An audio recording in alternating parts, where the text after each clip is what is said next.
नमस्कार, मी वैशाली तुम्हा सर्वांचे स्वागत करते माझ्या KSD कुकिंग विथ फन या यूट्यूब चॅनलमध्ये। आज आपण नवरात्र विशेष उपवासाची साबुदाण्याची खिचडी बनवणार आहोत। तुम्ही म्हणत असाल की साबुदाण्याची खिचडी तर प्रत्येक घरात प्रत्येक जण बनवतच असतो, तर मग यात विशेष काय? पण बऱ्याच जणांकडून कधी साबुदाणा खूप जास्त भिजवला जातो, तर कधी कमी भिजवला जातो, तो कडक होतो किंवा उसळ ही चिकट होते। कधी त्या साबुदाण्याच्या खिचडीमध्ये तेल जास्त होतं।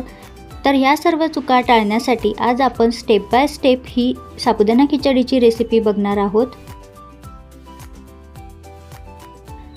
त्यासाठी हा साबुदाणा खिचडीची रेसिपीचा व्हिडिओ तुम्ही शेवटपर्यंत बघा आणि आजचा हा व्हिडिओ आवडला असेल तर आजच्या रेसिपीला लाईक करा, ही रेसिपी जास्तीत जास्त मित्रांसोबत शेअर करा आणि चॅनलवर नवीन असाल तर चॅनलला सबस्क्राईब करायला विसरू नका। सबस्क्राईब करताना समोरील घंटीचं बटन देखील दाबा।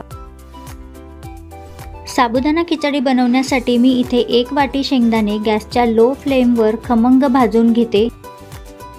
शेंगदाणे भाजताना कधी पण गॅसची फ्लेम ही लो ठेवावी आणि मस्त मंद आचेवर हे शेंगदाणे भाजून घ्यावेत, म्हणजेच त्याची चव खूप वाढते।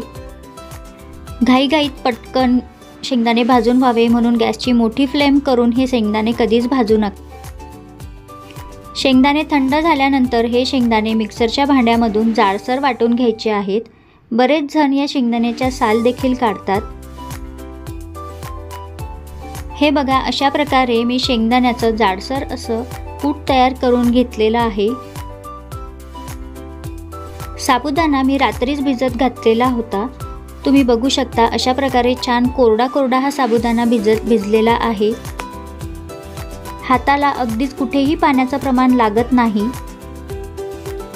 आता आपण खिचडीच्या फोडणीची तयारी करूया। त्याआधी तेलामध्ये 5 ते 6 हिरव्या मिरच्या अशा छान खमंग अशा तळून घेऊया। त्यानंतर गरम झालेल्या तेलामध्ये 2 ते 3 हिरव्या मिरच्या बारीक करून आणि थोडेसे शेंगदाणे छान लाल होईपर्यंत फ्राय करून घेऊया। मिरच्या खमंग तळून झाल्यानंतर त्यामध्ये 2 बटाटे मी उकळून घेतलेले आहे। त्या बटाट्यांचे अशा प्रकारे काप करून हे देखील या तेलामध्ये छान भाजून घेऊया। उकळलेले बटाटे तेलामध्ये टाकल्यानंतर बटाट्याच्या चवीपुरतं मीठ त्यावर टाकून छान चमच्याने परतून घ्यायचे, म्हणजेच या बटाट्याला देखील छान मीठ लागतं। आता खिचडीसाठी मी साबुदाणा कसा भिजवला, तर मी 2 वाट्या साबुदाणा घेतलेला होता। तो साबुदाणा स्वच्छ एका पाण्याने धुवून घेतला आणि साबुदाण्याच्या वर 1 इंच पाणी एवढं पाणी टाकून रात्रभर भिजत ठेवलेला आहे। तर अशा प्रकारे छान कोरडा असा साबुदाणा भिजून तयार झालेला आहे। बटाटा तेलामध्ये छान फ्राय करून झाल्यानंतर भिजत घातलेला साबुदाणा या बटाट्यामध्ये टाकून घ्यावा आणि हा साबुदाणा देखील चमच्याने व्यवस्थित असा सर्व बाजूने त्या साबुदाण्याला तेल लागले पाहिजे असा चमच्याने मिक्स करून घ्यावा। साबुदाणा छान सर्व बाजूंनी परतून झाल्यानंतरच त्यामध्ये शेंगदाण्याचा कूट टाका, म्हणजेच उसळ तुमची चिवट तयार होणार नाही। बरेच जण काय करतात, साबुदाणा आणि शेंगदाण्याचा कूट हे सोबतच या तेलामध्ये टाकतात, तर अशामुळे काय होतं की साबुदाण्याची खिचडी ही चिवट तयार होते।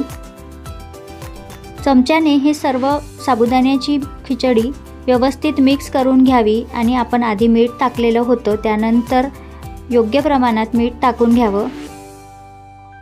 या साबुदाण्याच्या खिचडीवर लगेच झाकण न ठेवता थोड्या वेळ उघडं ठेवूनच हा साबुदाणा कढईमध्ये थोडासा क्रिस्पी होऊ द्यावा आणि नंतर यावर झाकण ठेवावं। कारण साबुदाण्यावर लगेच तुम्ही जर झाकण ठेवलं तर ही खिचडी मिळमिळीत तयार होते। 1 ते 2 मिनिटं साबुदाण्याला छान वाफ दिल्यानंतर चमच्याने परत एकदा परतवून घ्या आणि अशा प्रकारे तयार होते आपली सुटसुटीत अशी साबुदाण्याची खिचडी।